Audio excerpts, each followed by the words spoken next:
rights were also a big discussion today, with Virginia calling for a state of emergency because of a huge pro-gun rally at their state capitol. But it was also a big subject in Olympia. Cap KVU's Jamison Keefover is in studio with more on what gun bills are going through the Washington state legislature right now.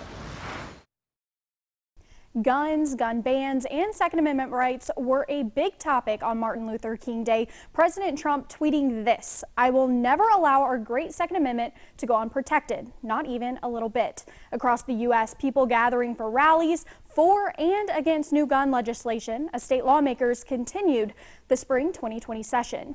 In Washington, several people gathering in Olympia to discuss several bills proposed by Attorney General Bob Ferguson, and for the first time ever, backed by Governor Inslee. During a public comment period, some people talked about the horrors of mass school shootings, and others talking about Second Amendment rights and protection. I served in the Army Reserve for 30 years, attaining the rank of full colonel. I commanded 4 units, including 2 basic training companies. We trained on the ranges at Fort Lewis with M16s using 60 and 30 round magazines. Those weapons of war do not belong in our civilian communities. Personal protection is the primary reason an individual owns a firearm. Studies indicate that firearms are used anywhere between 500,000 to 3.5 million times per year for self-defense purposes.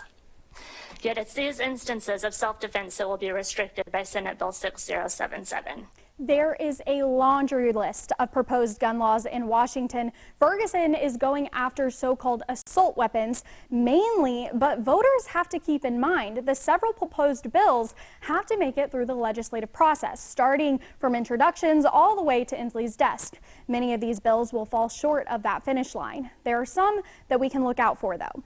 House Bill 2241. This is a ban on so-called assault-style weapons. So this is going to include AK-47s and AR-15s, but it also bans what they're calling copycat weapons, including weapons with features that they say are the same style. And in the bill, there are a lot of weapons that would qualify.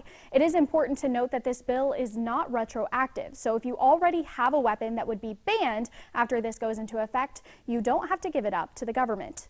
Next is Senate Bill 6077. This is also something Attorney General Bob Ferguson has pushed for. It would ban the sale, purchase, manufacture, and distribution of high-capacity magazines. In the bill text, the definition of magazine is, quote, an ammunition feeding device with the capacity to accept more than 10 rounds of ammunition. This also is not retroactive, so you're not going to give up what you already own. This next bill, House Bill 2467, is actually backed by both Democrats and Republicans and was not proposed by Bob Ferguson.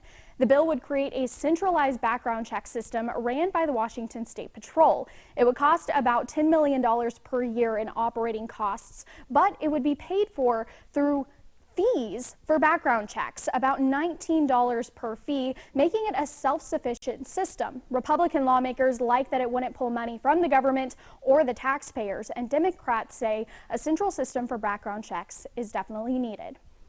Something to keep in mind with these bills: if they pass the period before they go into effect, we will most likely see a rush to buy these products since the bills are not retroactive. Something to look forward to. In the studio, Jamison Keefover for Cap KVU Local News.